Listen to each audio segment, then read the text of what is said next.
Hi guys, it's Tracy. And before we get to today's episode, I wanted to tell you about our holiday book drive that runs November 30th through December 14th. We are buying books for Rocket Ship Delta Prep, a school in Antioch, California, where 85% of the students live in poverty. The school doesn't have the funds to supply books to students, so many of the books that kids are reading in class are just photocopies of books stapled together. So obviously, I thought we could help. We're going to be buying books so that every single student at that school leaves on the last day of the semester with their very own book. If you want to participate, there is a link in the bio to the wish list that was put together by the teachers of Rocket Ship Delta Prep. For every book you donate, you are entered to win a prize, and we will be giving away at least one prize every single day for this 15-day book drive. Once you've given a book, you are entered to win for every single day. To be in the know about what the prizes are and how we're making progress on the book drive, make sure you're following the Stacks on social media at the Stacks Pod on Instagram, at the Stacks Pod _ on Twitter, and the Stacks Podcast on Facebook. There are more details in the link in the show notes, so please check it all out. And I want to thank you in advance for listening to the show and participating in this book drive. Okay, now let's get to the episode.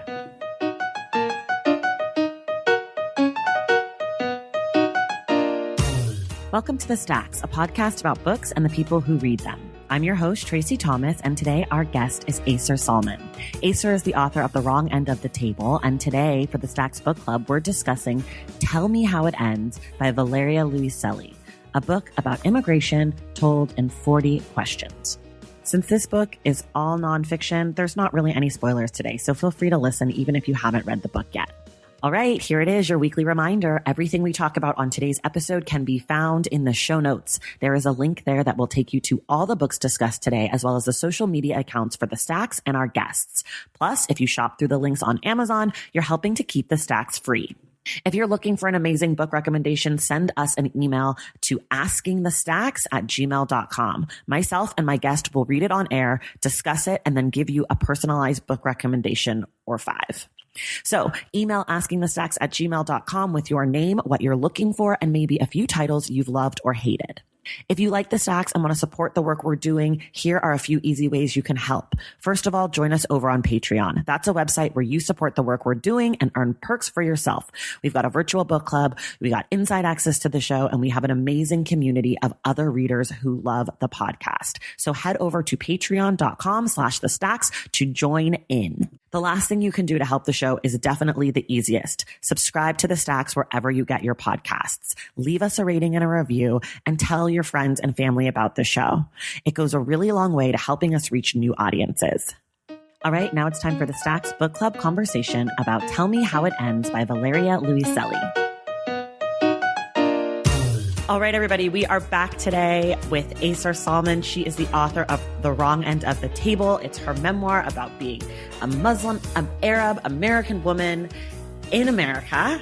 How are you, Ayser? I'm well. Thank you for having me. I'm so glad you're back. We are talking this week for the Stacks Book Club about Tell Me How It Ends, an essay in 40 questions by Valeria Luiselli. It's a nonfiction book. We are going to spoil the book if you haven't read it, but there's not really spoilers because it's basically just an essay about immigration. So that being said, I think you're free to listen if you haven't read the book. We always start here, Ayser. What did you think of this book? Well, I mean, I was blown away. Yeah. I was absolutely blown away. I told you earlier off mic that I hated you. I loved you for recommending it and also hated you because I was, I listened to the audiobook and I did it when I would hike, and the whole, I'm sure to the passersby, this was just me going, they're probably like, what's wrong with that lady? They're like, she's really having a hard time hiking. And I'm glad this book, first of all, I'm 100% glad this book exists. Yeah. I am glad I didn't read it before I started writing my own book, because I think I would have, again, my immigrant experience is so different. It's like, I don't want to diminish it, but it's immigrant light compared to that. Right. Like just what's happening right now at the borders is unfathomable. It's beyond. I can't even, I find myself thinking about these children and kind of what happened, the narrative of them that led them to be sitting at the table being questioned. Right. You know what I mean? Yeah. So if you haven't read the book, I'm just going to give you guys a little bit of background, then I'll tell you what I thought. So the book is Valeria, the author. She is it's 2014, 15, and she's waiting for her green card and she can't work. So she decides to volunteer, helping do intake interviews with children who have come to America who do not have a guardian with them. So they're all underage. They are children, undocumented immigrants coming to America, mostly from the countries of Honduras, El Salvador, and Guatemala, coming by way through Mexico. So she is their interpreter. There's a questionnaire. It has 40 questions, and that's kind of the basis of this book. So all of this book is about these kids and her experience with them. And then she also weaves in some of her own personal experience as being someone who is trying to get her legal status in America. And in addition to that, she also weaves in some of the context, the recent historical context of how we got here, why this is a crisis, Right. who these people are, what they're leaving, etc. Again, the book's only 107 pages, so she does it all with an economy of words that is amazing. And narrative, yeah. And narrative. She does a great job. I think this book is amazing. I read it in 2017 as someone recommended it to me, and I loved it then.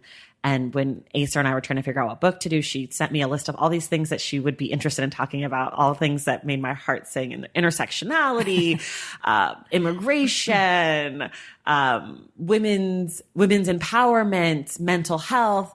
And I couldn't figure out what book we should do. And then someone suggested, Tell Me How It Ends. And I was like, duh, you idiot. Of course. I love that person. Yeah, I did it. I did a Bookstagram poll saying like, send me suggestions based on these topics. And someone sent, the last person who actually made it in time sent this. And well, thank you, last person. Yeah, I can't remember who it was. I can't believe, I can't believe I didn't know about this book, but I also can because it was a small press. So Coffee House Press, a small indie. Okay, yeah. And so this book came out in 2016 or 17. And then her most recent book, The Lost Children Archive, it's a novel and it came out, I believe, with Knopf. And so it got a lot, it was a much bigger release based off this book, but also it's a novel and I haven't read it yet, but apparently people really love it. It's been up for a bunch of the awards. Really?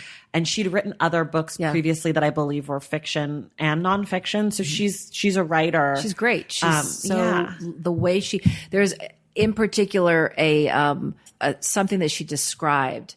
And it was one of the children, the two small children were being interviewed, and she talks about the sister answering questions, the girl answering questions while her sister undresses a crayon, and then rubs her fingernail on the bark of the crayon, and I just couldn't get that image out of my head. And again, that visual thing, but I'm thinking like the movie, like in the movie version or whatever, like that. It's just such a beautiful, but at the same time, haunting image of this moment of innocence in this bigger context, sitting in this probably sterile room. It just, she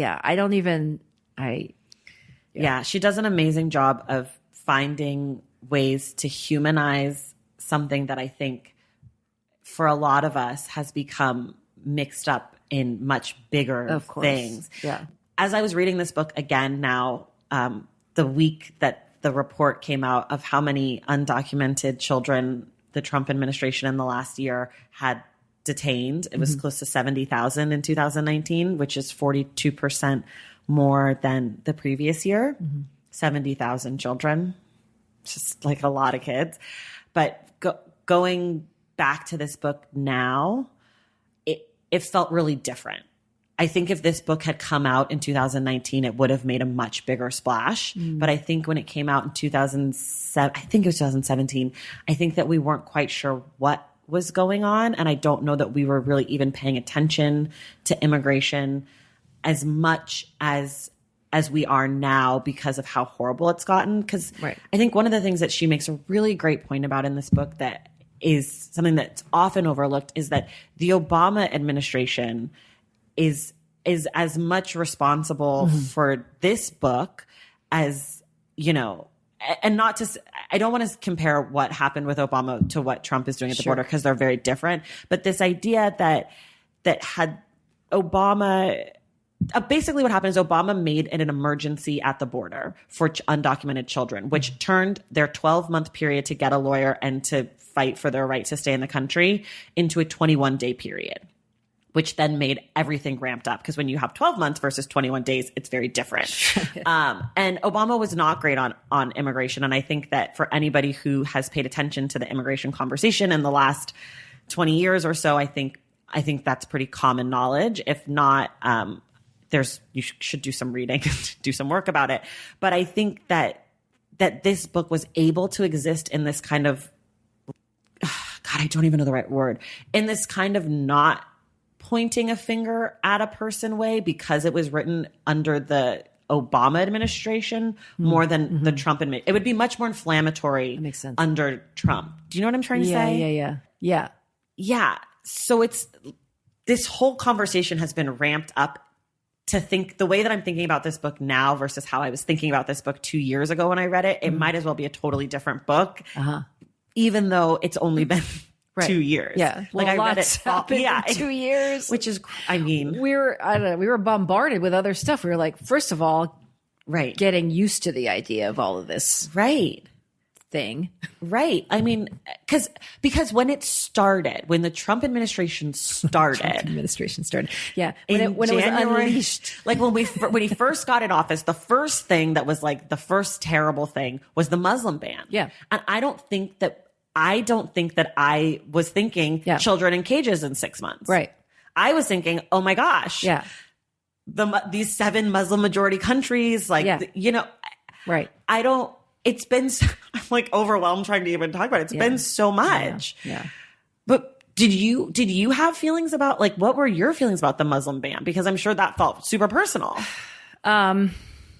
It was scary, obviously, because it was scary, but then I was like, well, how are they going to prove it? Because I'm Muslim and you can't tell, like, I'm wearing a sleeveless shirt and but wasn't it people coming from, well, there's that. Like your plane came in from Baghdad, can't come in. And there was so when I first heard about it, I was like, well, what does this mean? There was so much there was such a muddle of information. I didn't know what it was. And, so it was just kind of, first of all, the initial outrage, followed by the image of the airport protests, which was amazing to me. Like, that was, again, I think I chose, because otherwise, if I didn't, it was going to be depressing as fuck. Right. Can I say fuck? Yeah, I swear all the time. Because, the night of the election, I talk about this in the book, that I felt like, I was like, oh crap, this is bad. Like, this is my America. What's happened? Like, this is what we've elected. And then I think after, like, trying to understand it, like, why, how did he get here, and who elected, who voted him and all that. Then that was, I think, when did that? It was after the Women's March. Yeah, that happened. So there was the Women's March, right? Right. And then, I remember thinking, again, talking about intersectionality, I didn't feel connected as much to that. To the Women's March? Yeah. Yeah. And I found a lot of my friends of color, my Black friends, but also my immigrant friends, felt the same. Yeah. So that's when I discovered intersectionality. That's so interesting. Then the Muslim ban happened, and the airport thing. And I was like, oh, wow. And then I felt like it was this weird thing where I was like, lawyers were on the floor with their laptops and on Sunday working pro bono, trying to get people.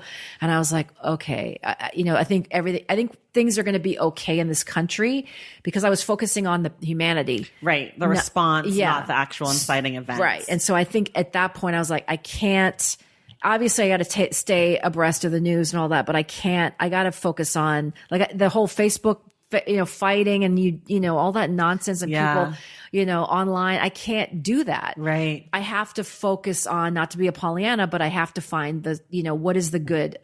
Right. And that's when I was like, okay, yeah, Trump is actually, this is how it's not horrible. This is how he's changing the game in a way for the good. So, but to answer your question, I was fortunate in that I wasn't directly affected, but I had friends whose elderly parents one of them was, she was American and she went to visit the brother who was her mom was American living here, went to visit the brother and couldn't come back. And her medicine, like all of that. It's just like, what, the stories of the Iraqi elderly woman who was detained and you're thinking, what she needs her, Parkinson's medicine or whatever. Like what? So it was just a lot of noise around it. Right. And I feel like, it just like, have we become like, did we just get to the point where like, okay, and here's another thing. And so we can't fathom things. And so we have to compartmentalize. Like what has happened? Yeah. Because things have not changed. Things have not gotten better, have they? They've gotten worse. I think things have gotten worse. Yeah. Well, I think I kind of said that that when Trump got elected, we weren't thinking about like the Muslim ban was the first thing, but I do want to retract that slightly and say, I think that we were thinking about South and Central America immigrants because of the whole Mexicans as rapists and all of that stuff. Right. So that was on our conscience, I think. It's almost like it's hard for me to actually remember what I was thinking when, because now it's all come together to become one thing. Right. But so I do want to say that I actually think we were thinking about it. And I think that both the Muslim ban and then also his feelings about Central America were definitely top of mind. And I think when the Muslim ban happened, it was almost shocking that he actually followed through. Because that was one of the things that he had threatened. Right. Yeah. But it almost felt, because, politicians during the campaign are like, everyone's going to get vending machines in the high school lounge. And like, we're all like, we're going to get Medicare for all and we're going to get this and we're going to get that. And it's kind of like this hopeful image of what my presidency will look like. Yeah. And I don't know that I've ever, in my lifetime, I'm not that old, but I don't know that I've ever had a president say, I'm going to do this thing and do it in like 2 weeks. Exactly. And it be such a fucked up thing. Right. Yeah. And I think usually it's like, I signed an executive order to say like puppies. And that's like the first thing that they do. Yeah, and this was like, I signed an executive order to say fuck you to all these Muslim majority countries and people and immigrants. So happy February 7th. You know, it was like within a few weeks. Right. Yeah. And that's the thing. Like a lot of my parents' friends, that live here, Iraqi people, were kind of more sympathetic to him. And before he was elected. And it was just, I was like, come on, guys. Like, before. Yeah. It's like, well, he doesn't mean it because we'd never seen never seen it. And also for me, like I come from a fascist regime. Right. There's a lot of rhetoric. Like we're going to death to America. Like if, there was, when Sean Spicer first took the, podium or whatever, it felt like, remember in the Gulf War, the second Gulf War? No, the first Gulf War, where the guy, I think it was Baghdadi Bob, comes out and he's like, we're winning the war. Everything's fine. And then meanwhile, like their soldiers are surrendering to America. It was that. I was like, what happened? Like, are we in Iraq? Like, what has happened when to he was America? like, it's the biggest inauguration that ever happened and all that. Yeah. So I think, so then it was, I think you're right. Like we were like, he's not going to do it. Yeah. I think we all just thought, sure, he's an asshole. Sure, he's a racist. Sure, he's prejudiced. But like, he's not going to do it. Yeah. Like, it's never going to happen. And then it happened. And then I think everyone was like, yo. Yeah. Like, okay, so where are we supposed to be sending our money? Like, what? Right. Like, it was definitely like, because you're right. The Women's March happened before, because that happened on Inauguration Day. Yeah. Or the day after. Yeah. I think it was mid-January. It was January 20th. I think it was Inauguration Day. And I think everyone was like, okay, like, we have to fight this presidency, whatever. And then this happened and everyone was like, oh, okay. So we actually have to we have to respond. Like, we have to engage with this type of stuff. And and I don't think that in January 2017, I didn't think that I would be sitting here in November 2019 thinking like, we're still like, it's just worse and worse. Mm-hmm. Right. Not to be too depressing, but Right. And you talk about, again, like that's why I said I'm in a way, this book intimidated me just from a point of a narrative point of view, because as I was, if I had seen it before I wrote my book, I think I would have been more daunted, because again, like I'm an immigrant. I came to the States, but I had my family. Mm-hmm. They buffered it. They basically were able to help me make sense of it. I mean, they didn't as much as I wanted them to, because they too were immigrants trying to fit in. Right. But these children coming, when did you see your parents? Yesterday, because they don't have a concept of time. Right. When it was, however, they're in the, what do they call them? The cooler, ice the boxes. ice box. But yeah, so I was just like, it makes you look at obviously your own life, because you're just like what the, she asks the question, like just the general rhetorical question, why do we come to America? Like, what are we hoping? Right. And, I mean, in my case, it was to escape the fascist regime, the horrific thing that would unfold decades later. But it's like it's similar to what's happening now with, Syrian refugees. And do your parents are still alive? Yeah. Do they ever talk about if they would come to America now? Like, has that ever been something? No, that's a good question. I'm going to ask that over Thanksgiving. Please do. That'll be very. Please report back. Well, I'm curious.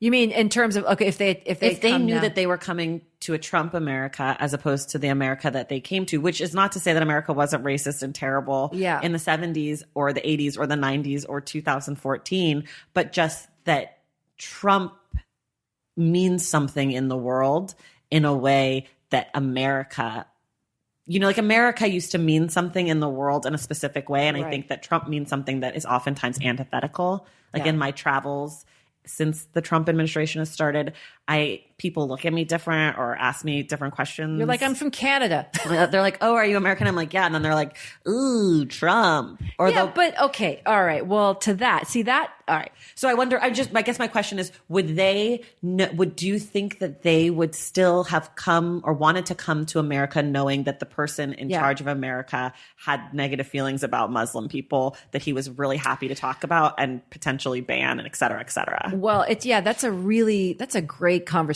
great question. It's very almost like kind of philosophical or existential in a way, because if we're asking it now, it's implying, well, yeah, it's the same thing. I was going to say that it's basically coming over for survival back then.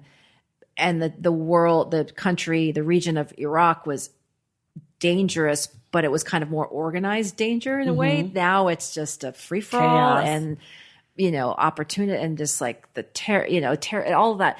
So it's an interesting thing because, and this is one of the things I was reading when I was trying to understand why Muslim people voted for Trump. Mm. And it was because they said, a couple of them said that the healthcare was too expensive and they couldn't afford to feed their families. And so when it comes to, when it becomes, he promised all this stuff, they believed that he was going to, get rid of Obamacare.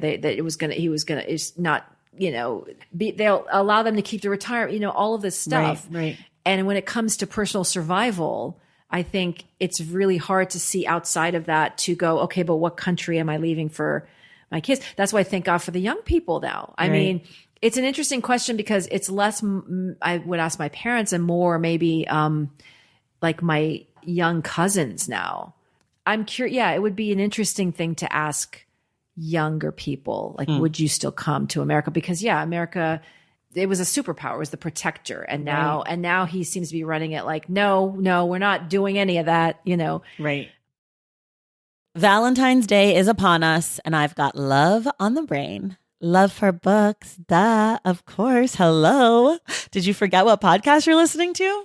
I love bringing you all great reads, exclusive author interviews, and behind the scenes book gossip. But I can only do that with your support over on Patreon and Substack.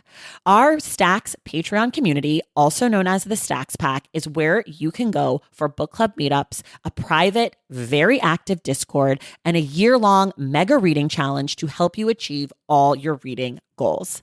Plus, you also get that monthly bonus episode. Now, over on the Substack, you can subscribe to my newsletter, Unstacked, where I keep the book conversations going. I also give you a healthy dose of sports and pop culture, definitely some hot takes happening over there.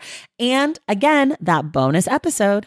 If you don't have a few dollars to spare, don't worry. There are free options on the Substack and the Patreon to get you a little extra Stacks magic. Making this podcast is a total team effort, and by supporting my Patreon and my Substack, you allow me to support my amazing team that makes the show possible every single week. So if you or your friends are looking to meet other book lovers and support this indie podcast, come hang out with me on Patreon, Substack, or both. I would love to have you. And since we're talking about love, you can gift subscriptions to the Patreon and the Substack for that special reader in your life. For the Stacks Pack, head to patreon.com/thestacks. And for the newsletter, head to traceythomas.substack.com. And also, there are links to both in the show notes. Okay, see you in the Stacks. So one of the things that I found to be really important about this book, and I think that it made me think the first time in reading it and this time again, is the language that we use around people who come to America. She talks about the term illegal. Yeah. She talks about alien. Yeah. I think also wrapped up in that is the kind of humiliation and the way that Americans, people who are born in America, I should say, who have the privilege and the good luck and the fortune to just have been born in a specific place. Mm-hmm. Let's not forget that part of it, that there is a humiliation and a sort of, we denigrate people who want to come to this country and make them small and call them illegal and call them aliens. I found that part of the book is always really hard for me, and that conversation about how we talk about people. Mm-hmm. There's a conversation about the larger discourse because of Trump. Right. But he didn't invent illegal alien. For sure, yeah. Like, he didn't invent any of that. And I just wonder why we're not gracious towards immigrants, why we treat people who want to come to this country or who have to come to this country, who are refugees. I mean, she uses the term child refugees. She was like, what if we called them child refugees instead of illegal aliens? Yeah. Right? Like, it's like, I don't even know what my question is, but I just, part of the book. Why do we put them in boxes like that? Well, why are we so terrible? I mean, that's a bad choice. Yeah. Why are we putting them in these categories? Yeah. Why are we so, why do we suck? Well, why are we so terrible to other people? Like, I understand this idea of like, there's not going to be enough for me or whatever. That's all in air quotes, people at home. It's fear. It's just fear. I mean, again, like, it's this fear. Okay. No, it's not understanding something and being told that only the negative things, right? Like the use of the word illegal alien, like alien. I remember, I remember, I don't think we were ever designated as illegal alien because we came and we got our green card, and this was the 70s. But yeah, we were aliens, like resident aliens or something. Right. I remember thinking that was cool because it was space. You're a kid, whatever you find. You were 3. Yeah. Well, and then, but then like when my parents got naturalized when I was 12. Okay. So it was, but you're like, oh, aliens, I'm cool. I'm like a space, Star Wars, whatever, blah, blah, blah. But it's, I don't know. It's this, I mean, it goes back to like, I don't want to compare this to the Holocaust. Right. But I mean, it's kind of that same, like when you don't understand something, you try to make sense of it. If there's fear in there, then you immediately want to distance yourself from it. And so it's easier to make it like they're not like us, right? These people, women, whatever, like, and it's happening across the board with all of that. Like, well, I think that people are always worried to bring up the Holocaust because it was the full realization of the worst possible things that you could do to a human. And I think that that's true for all genocides, that they follow that same pattern. But I do think that the beginning of what later became the Holocaust does have ties to what's going on now. Like this dehumanizing, this separating families, this treating people terrible, naming people things that are subhuman. Right. I think that all of that, I think it is connected. And I think that people who shut down the comparison right away are actually aiding the work of. Do you think, okay, so it's a really interesting conversation, then do you think the people that are shutting down this conversation are because they don't want to fathom it? I think there's two kinds of people who shut down the conversation. I think largely two kinds of people, maybe three. I think one side is there are people who benefit from white supremacy, who actually believe that comparing these two things makes it harder for them to do the work of white supremacy, i.e. continue to lock children up, right, or separate families, or, you know, who if you call it out, if you can defend against it, then you can continue to perpetuate it. And I think on the other side, people who say don't use those comparisons, I think sometimes that comes from a place of the Holocaust was the worst possible thing. Mm-hmm.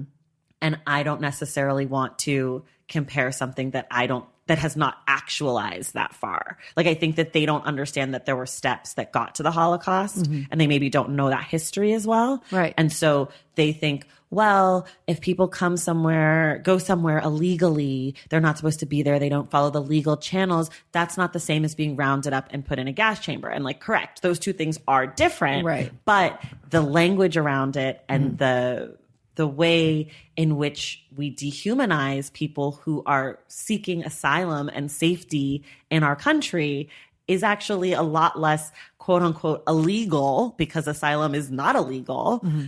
than we want to make it. And I think a lot of it is just, we don't know our history in America. We don't know history. We're not taught history.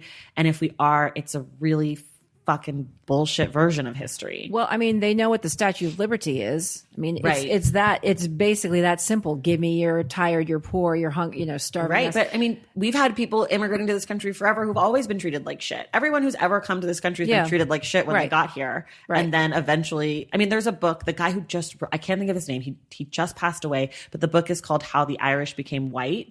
And it's all about how like whiteness is a thing that is invented, and it's about white Irish people were once considered, sure, yeah, like how we consider children from El Salvador, and now they're like, Irish people are cool. You came from Ireland. Oh my God, kiss me, I'm Irish. St. Patrick's Day, we celebrate. Well, I mean, it's for me like the ones that I can speak to directly are the ones that aren't in the white supremacy box, because you can't. Like that's right. Dealing with an ideology that I'm not going. But the one that, where there's hope in this is that it's ignorance. And I'm not saying people are stupid. I'm just saying there's this ignorance about these people. Like a not knowing. Not knowing, yeah. And it's like, I can't tell you how many after 9/11, but it's taken years after 9/11 where they do this thing where they put a guy who's like, just from the suburbs of America, whatever. And then he, is working with a Muslim guy. Right. And he's like, oh, you're just like me, And it seems just kind of like a no-duh thing. But it may not be a no-duh thing. You know what I mean? Like, I think we have to kind of go back and realize that we're not, well, obviously what happened in 2016 in November, with the election was we realized, at least for me and my friends, and we're not even liberal elite or whatever, but like out here in California and then in New York, we realized we lived in this bubble where we thought things were getting better. Right. And then we go, whoa, things are not getting better, actually. Right. Look at all this. But also there is this, like, things get better before it gets worse. And you keep thinking, when's it going to get better? When's it going to get, but it's this idea that, like, if you could just, keep talking. That's why I think it's really important to have conversations and keep talking. And, nothing bad happens from conversation if it's respectful and, well, if it's coming from the right place, right? It's not like gaslighting. Yeah, well, that's not conversation. That's just bullshit. But but yeah, like, I think if we keep doing that, and it just kind of, because some of it also is like we talked earlier about, it was a different time. There, unfortunately, like, things are the way they are until they change, and there's always going to be having been a different time. Right. And this is going to sound really weird. I'm going to make this analogy, and bear with me. But like, for example, like back in the day, I mean, okay, already I'm going to disclaimer it, but like comparing humans to animals, right? Okay. Like humans and animals, I feel like there's no separate, like that. You can't say a human being, it's that whole existential, the discourse of, Right. is a human being's life more important than an animal's life? Right. And I think, we grew up thinking, yes, that's why there was animal testing. Oh, they're just animals, whatever. Right. And then, learning more that they're not property. I read an article where it was like, animals are not property. They have emotions like us. Right. And that should, kind of allow people to go, okay, well, they're part of the family in a way. Right. And the reason I bring this up, again, weird analogy, but it's just all about like just the education and learning and studying and just going, look, this is not, you can't like look at it from a distance. You have to get closer to it. Right. And that's the thing. Like, well, it's about people's willingness to be open-minded and to learn more and to understand and to change the way that we talk about things, whether it's an animal or a person. Right. And I'm not in any way saying, I just feel like your listeners are going to be like, what is she saying? My listeners are super smart. They understand. Good. They understand. Okay. And if not, you can DM me. Don't yell at Ayser, please. Like me, it's you fine. can yell at me. Well, okay. I'll hear. I prefer it. I guess I'd rather ignore it. I'd rather just like it and move on. But the point is that like I think it's just having conversation, right? That brings it literally to the table, right? Instead of. Well, what I like about you and our talking together is that I feel that you have a really positive outlook. And I feel like you are one of those people that sees like the good in other people, which I really like because I think that's a hard place to live. I think that's harder than seeing the worst in people. Like I think it's easy to see bad in others. I'm definitely a little bit more on the pessimistic side. It's just, I guess, who I am. I don't know. But I think that what you're saying is right. Like if people are willing to do the work and get educated and whatever, that there is this path forward. But I think on the flip side of that is that sometimes people are unwilling to recognize that they have these blind spots. Right. And I think that's where we get caught up because in order to fix things like racism or anti-Muslim sentiment or anti-immigrant sentiment or whatever it is, those of us who have privilege in those spheres, and privilege is something that can move around, like I'm a Black woman, which is probably one of the least privileged groups, but I recognize that I was born in America. So I am an American citizen. And so I have privilege over every single child in this book. Right. I probably have privilege over a lot of people that you know from your life. For sure. And so I recognize that privilege is very fluid, but the only way to really have these conversations and to actually get more educated or to be open to that information and to be open to people, it's not just like Green Book, like, oh, I worked with a Black guy and now I see that Black people have spirits, but it's also being willing to give up some of your privilege to actually make room at the table for someone else. I saw a tweet the other day that I wish I could remember who it was. It just popped into my head. I saw a tweet the other day that was like, what are you willing to give up in order to make equity for what Black and brown people or whoever it was? And that's the question because a lot of people were like, well, why do I have to give something up? Why can't it just be more equitable for everybody? It's like, well, that's actually not how it works. Mm-hmm. That is the white supremacist ideology that you could just say, oh, that someone could just say, oh, I believe that we should all have health care and therefore I am making space for someone. But the real question is, how do we all get healthcare? And does that mean that I myself have to take a step back? And maybe I have to give up my provider that I love so that everyone else can have a provider that actually provides for them, right? Mm-hmm. Like, so the question isn't always, I think sometimes the idea that white supremacy forces on us is that everyone can have it all in some version of the world. And that's not actually true in America. You have to make room. You have to give up. You have to make sacrifices for other people. You have to lift up other people's voices. You have to make space for other people's stories. You have to allow your privilege to take a back seat sometimes. Mm-hmm. And those things are fluid. One of my favorite books of the last, all these lists are coming out of the books of the last decade, but I like to just say books of my lifetime is a book called Stamped from the Beginning. It's by Ibram Kendi. It won the National Book Award. It came out in 2017. It's amazing. It's about it's the definitive history of race in America.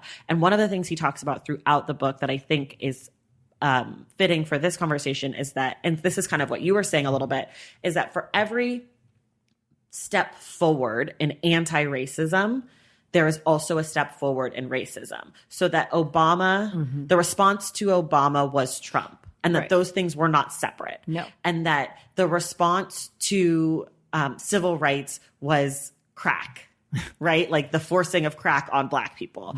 Or that the response to, 9/11, right, was all this anti-Muslim, like that these things work together and that they come together. And so, like Paula Abdul said, 2 steps forward, 1 step back, right? And so I think that also is in this conversation, right? Yeah, like, for sure. That you can see someone and you can spend a day with them and be like, wow, Korean people, they're just like me, right? But like that's not necessarily like the work, but that's like an anecdotal story of like, I'm seeing someone for the first time, and now I need to read 3,000 books about Korea and learn about it. Yeah. And like, it's the steps. I mean, I think that's the thing. I feel like we've done the whole "they're just like us" thing now. Right. Celebrities, they're just like us. My favorite. But like, so, okay, then where do we go? I think there's the problem. The reason why, and I don't want to come off as a Pollyanna, but it's easier for me to see the good because otherwise I get depressed. And then I just sit and, and I struggle already with depression and I can't afford to, sit at home and like not do anything because I'm not helping anybody by doing that. Right. So sometimes, and I read about this right around everybody, there was this whole that came from, there was intersectionality, which was, it blew me away, even though that idea existed in the 90s. Right. I think Kimberly Crenshaw. Yeah. And I was like, whoa, this is great. But then there was also this concept of call out culture that I didn't know. I didn't have a name for it. Right. And I'm like, yeah, that's what it is. Oh, you didn't donate to this cause? Oh, really? Oh, you didn't march? Oh, okay.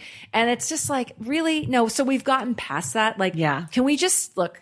Everybody does what they can do. And I read this article that said, look, it's okay to have that fatigue. Like you can turn off the news. Yeah. This was right around January 2017 or February or whatever. Yeah. Because people were flipping out because it's like, it's too much. You can't, like, we're human, we're not machines, and we have to reset and just figure out, like, there's so many things. And so I can't support all the causes, but I can support a few causes and make those count. And if I'm supporting probably different causes than you're supporting or whatever. Well, that's what makes it work. Yeah. And if we all do that, then you don't have to necessarily give up. I mean, I don't know what give up privilege means if maybe to me, like, it's like acknowledging it, like, acknowledging that I got, I got ahead because of the color of my skin or whatever. And again, I was seeing that with some of my friends. They were like, I feel guilty about it. And I'm like, well, you can't be revisionist. Right. I mean, I get it. Like, everybody should have their own, everybody should feel what they feel, but you can't be revisionist and go, oh, I feel horrible. I feel guilty and whatever. Cause that's not doing anybody any good. Or feel it. And then now I feel like maybe we're ready to move on from all of that. Yeah. All of those, we had a lot of feelings that came out in, 2017 and 2018, a lot of feelings. Call out culture, this intersectionality, fuck you. What were you? Why weren't you at the Black Lives Matter? Oh yeah. Well, immigrant lives. What about gay lives? All of this stuff. And then, from my friends, I'm talking about like from my immediate circle, not Facebook, not social media, people that face to face. Yeah. And finally just like going, okay, well, let's talk about this. Let's talk about this. Okay. Now, what's the next step? What can I do what do you think? What can we do about children at the border or just in general? Culture? Children at the border. Is it like there's that group RACES, RAICES, right? I think they do really good work. Yeah. I mean, I think that there are different things that different people can do. And I think that you're right to point out that we can't all do everything. I feel like there's 2 camps on that kind of idea. That one is like, I can't do anything. I can't do everything, so I'm not going to do anything. Yeah. And then the other camp is that I can only focus, like, a lot of ways that people are shouted down is by saying, you know, well, you're so focused on Black Lives Matter, and what about Ukraine? And it's like, well, we're all capable of holding multiple things in our hearts and in our minds. I'm talking about call out. I can't with the call out culture. Like what it's.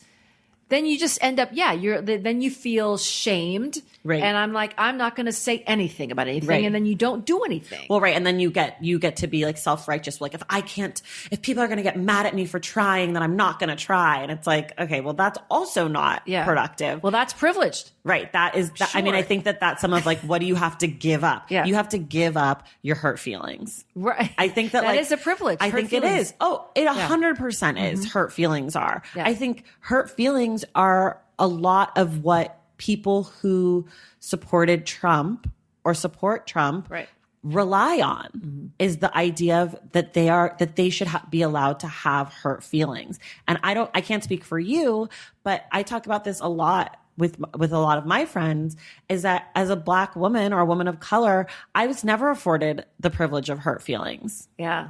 Like, no, I was always the one being called out, being told I was being mean, that I was a bully, that I was a bitch. And it wasn't until I started working in more of like a corporate setting that I recognized that was racist and sexist. Yeah. And I remember saying to my boss, this is bullshit because I'm demanding that my employees show up on time, ready to work, and I'm the bad guy. Really? That's what it was? I was mean to my employees, quote unquote. I'm sorry that I was raised to have high standards about work and that you weren't. Yeah. But that doesn't make me a bad guy. No, but if you were again, I don't want to call out the color card, but if you were a white man, now you had two things. You had I had a white man boss at this job who picked on me so bad. But he was white and he's a guy. And he was strong. Yeah, exactly. And that's the thing. Like, I hope this was a while ago, because if you're going to tell me this. 2015, 16? 15, okay, well, 16? that's still long.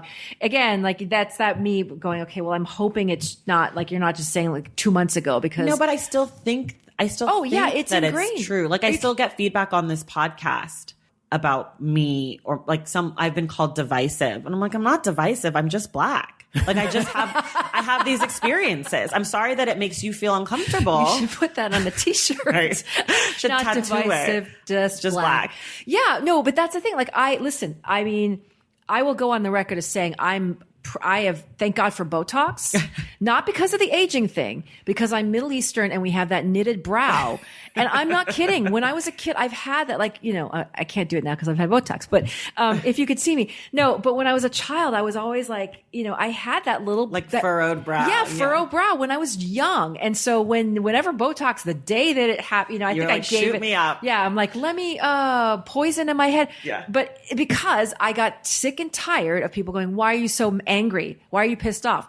And I had been in a position where I was like, you know, when I was a 16-year-old, I was a concession manager at a local pool in Kentucky. Right. And they're like, oh, you're mean, you're not a good manager, whatever.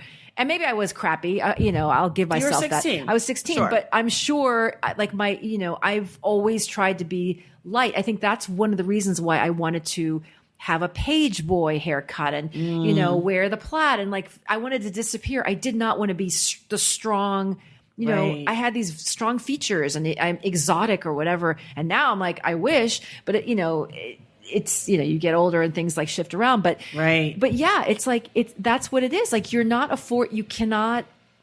to soft sell, you have to soft, pussyfoot around it when you're Middle Eastern, but then you're a woman. And, you know, we've had this conversation about, you know, getting into the, in corporate, you know, where women have to stop saying things like, I just want to, if you could just, we do that because I know this is why I did it, to make it okay for my male coworkers to not think that I was being, you know, attacking them. And because I work and you know, again, you make excuses. I work in a creative field. They're very sensitive, whatever. But the bottom line is, these are all the coping mechanisms. Like, how many like coats that we've had to wear? I'm tired. My shoulders are, you know, like all of this stuff that you carry with you to make other people more comfortable. Yeah. And it's hard to like, again, like young people now, like they're where it's at. Like the millennials, young, they don't have any of that. I mean, don't know. I think they do. Well, I should say we fought for it. We fought for it, but I think that they still do. Because still think that the levers of power are But I feel held. like in high school, like the kids in high school are so much nicer now than when I was in high school. I don't know. But you're not in high school. No, but so, I mean, maybe you don't interact with them in the same way. That's true, but I've talked to some. I mean, again, I haven't done No, I know. I just wonder. I mean, I hope that you're right. I would like you to be right because it would make me feel better knowing that kids. Well, and again, these are. I haven't done a whole cross section of all the neighborhoods, but it just feels like I don't know. Like kids seemed to be meaner when I was growing up, and I feel like it's because there was the world was smaller, or is it larger? I forget but basically there was less access. Right. We didn't have the friends that were, I have so many, there's so many multicultural, so many biracial children now. And there wasn't back then when I was in school. Right. You had the black kid or the Indian kid. You didn't have the half anything, Right. And I feel like it's just natural. Like, all the my friends who are parents have the kids in high school and they're like, yeah, I don't know. There's this is that, Nadia and she's from, I didn't know she was from Iraq, and yeah, I think you're right and then there. that, again, that whole thing for a while where you couldn't ask people where they were from because it was considered racist. I'm like, but I'm interested. Right. I think that you can ask people where they're from, but I think where are you from? Yeah, that's the one. but like where were you from before that? Like, all right, relax. Right. Do I have to explain to you how slavery worked? We are from America. We've been here longer than you. Okay. Thank you. But then this is where I get the privilege where I was like, well, I'm from the Middle East, so I can ask that, but you can't, white person, right. So yeah, we all have privilege. And I think if we just accept it and I'm not asking my Caucasian male friends to be any less, well, okay, let me rephrase that. I'm asking them to be less. I don't know where you're going with that, but I am asking. I don't know. I'm standing on a rock somewhere, like a platform. No, I'm okay. Yes, maybe the white men should be less, but I don't know. I'm about being authentic, but being authentic if it's good, not like don't be a shithead and go, I'm being an asshole, but I'm authentic. You know what I mean? Like, well, I almost prefer that sometimes because then I'm like, well, I see you now. Like if that's you and you're being authentic, I can see this and I can understand this. And now I know how I need to be in a relationship. But but then let's take it one step further. Getting back to the mental health thing is I've had people that I've dealt with in my place of businesses where like superiors or whatever. And I thought they are such assholes. Like, why are they being so And then it turns out that now we discover more things and like, well, and then that person just tells me, oh, they were on the spectrum or they have not OCD, obsessive compulsive personality disorder. Okay. I don't know about you, but I always come at it with like what's being done to me because I'm, always approaching it from the outsider. Right. It's really hard. It was really hard for me to see past myself, which is narcissistic. Well, I think we all have a little bit of that in us. Yeah. And you experience the world through your experiences. For sure. Yeah. And when you're always like, when you come into it as you're the outsider, it's good and bad. Right. We're discovering now again, like with mental health, like all of this stuff that was once considered, I remember back in the day, like people were like, ugh, that person's manic depressive, just with dismissive. And now like I have friends that are that, and it's just like, no, my brain just works differently. Right. And how can you even say that? How can you diminish somebody by saying that now?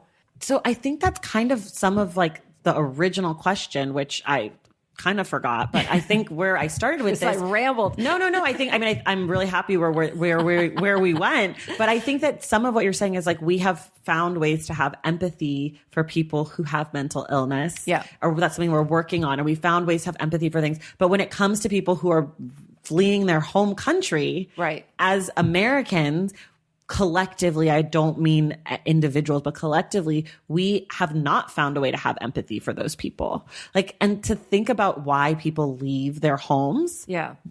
Nobody's just like, I want to go to America because I'm sure some people are like, I want to go to America because I want to live in America. Just like some Americans, I want to go to Paris. In-N-Out burger. Right. Some people are like, I want to go be an expat in Paris or whatever. And Right. let's also talk about the fact that expat is almost exclusively reserved for white people. But That's not true, actually. I have at least one African American, two actually African American. One lives in Korea, and but one I'm lives- saying like the phrase. right. Like, Oh, yeah, they don't refer to nobody it as that. refers like it's there's something going on with the term expat that Yeah, we're yeah. not dealing with, which Yeah, isn't for another episode. But that I would we like to are come to that. that we're able to like find empathy for we're able to find empathy for racists. We're able to find empathy for people who have all sorts of things that are different than us, and yet Right. the empathy for people who are leaving their home countries for fear of death and reprisal and all this stuff. I just feel like we have got to do better. Well, and she brings up this, and I'm not saying this applies to the people that maybe you and I are talking about, but she says, because what you said earlier, like it's the war on drugs. Well, right. And a lot of this is our fault. Yeah. And so to look at it, I wonder if that we don't want to look at it as this bigger problem because it's a problem that we've created. Right. And so this is like a byproduct. And as we try to process it, and I say we, because I'm referring to the we that you're referring to. Like the collective American. Yeah. Whatever these people that aren't thinking in terms, like it's not connecting to our brains. It's not that, it's like, oh, it really is just easier to not think about it. Right. Until it comes to us. Right. And like and I say we also because I do include myself in it because I've allowed for a lot of this to happen in my conscious adulthood without paying attention to it. Well, sure. How could you? 'Cause Right. But so that's why I also include the we as in kind of like we're all complicit in what's going on at the border. Yeah, yeah. Some of us more so than others. For sure. A lot of the crisis at the border has to do with the drug infiltration into America. And that has to do with the drug consumption in America. Right. And if the people weren't doing all the drugs in America, they wouldn't be bringing the drugs to America because nobody would be buying them. You just have drugs like we have litter. Like you just have like bars of cocaine laying around because nobody was doing it. But like, and the same thing with the gangs, right? Like Barrio 18 and MS 13 both started in Los Angeles. And these are the gangs that now are back in El Salvador and Honduras. And they're the gangs that people are trying to get away from. And of course they've changed from what they were here. But like that is an American gang. Like we did this. This isn't something that we can be separated from. American foreign policy, American immigration policy, the war on drugs, gang violence. Like that's all these children who are 7 and 5, they are living this life because of us. Sure. And like, we're not dealing with that. Right. And from the top, as in our president, all the way down to a lot. I mean, some people are doing that work. So if you're doing that work, fucking thank you. Yeah. But what is what can you and I do? That's the hard part. I mean, I think I choose to give money to organizations. That's what I do too. And I think a lot of it, when it comes down specifically to the children who are being detained and all that, is that the money has to go to places where they can find lawyers. It's like organizations that provide those services, because I think that's a lot of the day-to-day. How can you change one child's life? But I think also a huge part, and this sounds so silly and like, duh, but it is voting. Like I think that's a thing, and paying attention to what people are saying about, like, it's very sad to me. We're recording this on November 14th. So it's before the November Democratic debate. But the fact that Julian Castro is not going to be on the stage on November 20th is like, that's a huge blow, because he's someone who is a progressive candidate, who is pushing the conversation forward when it comes to people of color, to immigration, to women's rights, to reproductive rights. And, I think supporting someone who does that work is important, and not just on a presidential level, but a local level. And I think if you live in a state that is a border state, it becomes 100 times more important. So those are a few things you can do. And I think if you are bilingual and you speak Spanish, and you can volunteer in the kind of work that Valeria was doing, she was doing it in New York City. So you don't have to be in Arizona to do the work. But if you can do that work, and if you can't, financially supporting those organizations or seeing if there's some sort of clerical work you could do. I think just asking those questions, if this is something that you are passionate about, I think that there are lots of resources, and I think that it's top of mind for people right now, which is good because it's so terrible. Well, and that's the thing you mentioned voting, and that it comes down to when you make it, a lot of people say, oh, well, whatever, it's not going to matter in California. My vote's not going to count. But that's that, it's fine if I don't vote, other people will do, Right. It's that thing. It's just knowing, it's like basically taking care of your side of the street, whatever, doing your thing and just every vote counts. Right. And just basically simplifying it that way instead of making it, I think if you just went in a bubble and voted and not worried about, okay, well, is my vote going to count or whatever? It's just like, what do I stand for this, I'm just going to make my vote count and then move on. I think that will be, I think we need to start thinking that way and think less, what is it? Think globally, act locally, but we need to maybe think locally as well, because I feel like we're getting too global and it's overwhelming us. And maybe these, maybe a lot of us that want to do things we want to, but we're just overwhelmed. So maybe that's a lot of local elections are decided by a handful of votes. It's not like the presidential election. Last time around was in Kentucky, my home state. Yeah. Yay, Kentucky. Yeah, that was just a handful of votes. Yep. For the governor. Right. And I think when we talk about voting and all that, I mean, we're in California and our primary just got moved to Super Tuesday, which is in March. It used to be in June. So now all of a sudden, California really does matter when it comes to the presidential election. And I think this time around with 5 million candidates, wherever you are, you actually do get a voice and your vote does count, and you should vote for the person that you think you want to see be the next president and not the person you think will beat whoever the other person is. I think we have that opportunity this time around, which is exciting, even though having 7 million candidates is my nightmare. But there is something positive about that, because you do have the opportunity to say, I'm going to vote for the candidate who believes in the things that I believe in, and not just vote for the lesser of two evils or the person that I kind of like because I only have one other option or whatever that is. Before we get out of here, this is about the book very, very specifically. One of the things that Valeria talks about in the book is the role of the interpreter in all of this, because she is the interpreter. Mm-hmm. She's taking down what the children's answers are. It goes on this sheet, and this sheet is used by the lawyers to try to defend the children and get them asylum or SIJ status. And she talks about how there's a really fine line between interpreting and translating. And I thought that that was like a really special observation. And I thought that it just, because it plays such an important role in what happened to the kids, it just was something that stuck out to me. I don't know if you remember that moment at all. I don't, but now that you're mentioning it, it's coming back to me.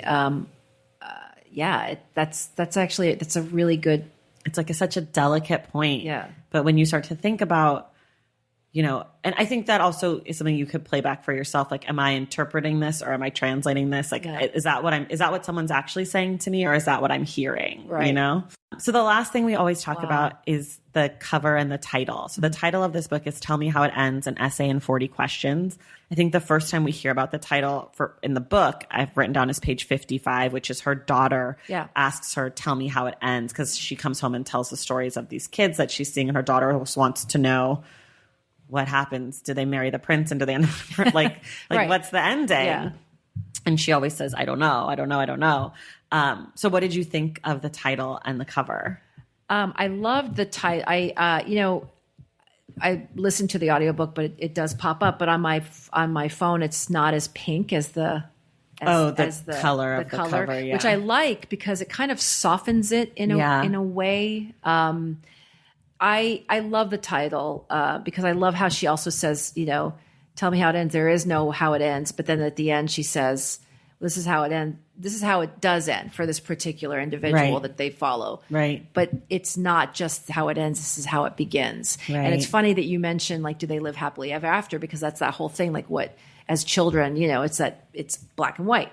Right. The fairy tale thing, like, they live happily ever after, but then what happens? Right. So this is really, I love, I wish that I had the actual paper version because I think it would have been nice to read it and get the book. I wish that I got, I like, it's just very it's written, it's called an essay in 40 questions. It looks like it's the typography is like an essay. Yeah. But the cover is soft. Yeah. And it's, to me kind of makes, it's like, it's accessible. Yeah. It's important.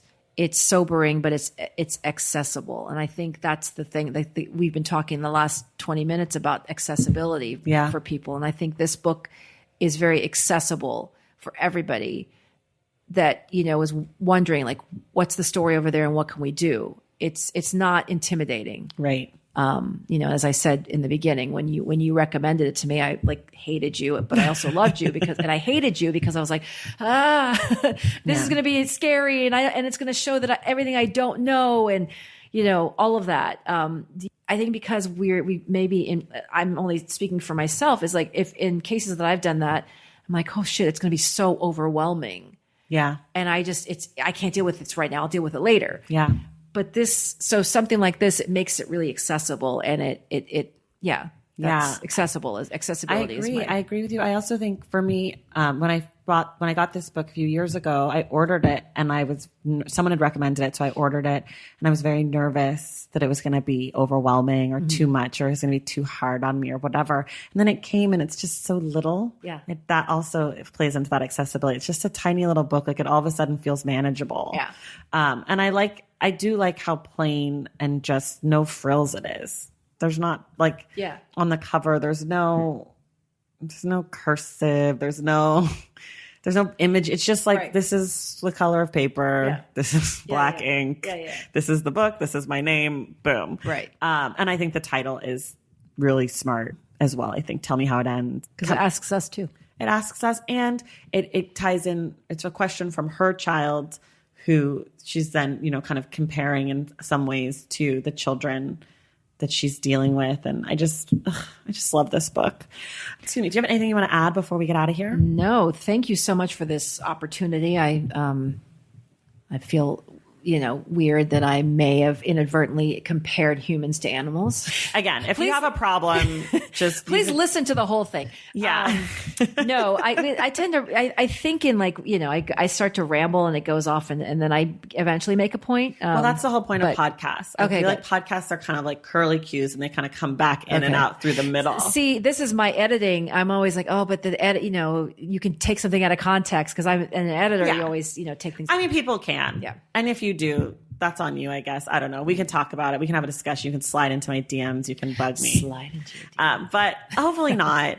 Thank you guys so much for listening. And of course, make sure that you get Ayser's book. It's called The Wrong End of the Table, a mostly comic memoir of a Muslim Arab American woman just trying to fit in. Thank you, Ayser, for being here. And thank you guys so much for listening. We will see you in the stacks. All right, that does it for us today. Thank you all so much for listening, and thank you to our guest, Ayser Salman. You can find everything we discussed on today's episode in the link in the show notes. Make sure to get your book recommendation read on air by sending us an email at askingthestacks@gmail.com. For more from The Stacks, please follow us on social media at The Stacks Pod on Instagram and at The Stacks Pod _ on Twitter, and check out our website, thestackspodcast.com. To join the Stacks Pack and get inside access to this show, head to patreon.com/thestacks. Make sure you are subscribed to this show wherever you get your podcasts. And if you're listening through Apple Podcasts, please take a moment to rate and review the show. Our graphic designer is Robin McCrite, and our theme music is from Tegirigis. This show was created and produced by me, Tracy Thomas.